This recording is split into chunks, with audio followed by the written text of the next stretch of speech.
Државните институции потрошиле 8,5 милиони евра за патнички возила во претходните 2 години, покажува истражувањето на Центарот за граѓански комуникации.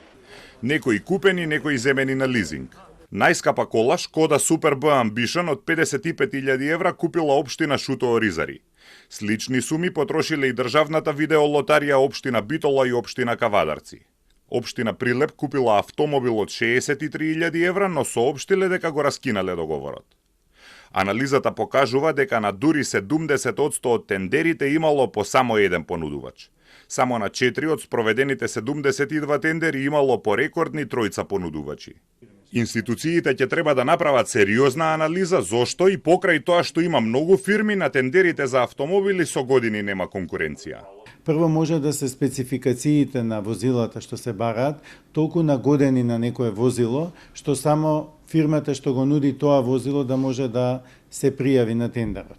Втор случај може да е условите да се такви што само една фирма на пазарот ги исполнува тие услови за да може да учествува на тендерот.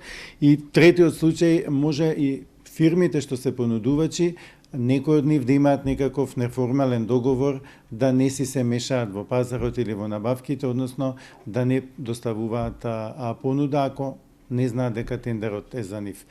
Институциите биле најголеми мераклии на Шкода, најчесто Супер Б, а многу незаостанувани Дачија, чиј најчесто набавуван модел бил Дастер. Од вкупно набавени 269 коли, 90 биле Шкоди, 78 Дачи и 45 Пежоа. Во изминатите 10 години просечната цена на набавена државна кола се зголемила за двојно. Во периодот 2013-2015 се набавувале за околу 16.000 евра, а сега за скоро 32.000.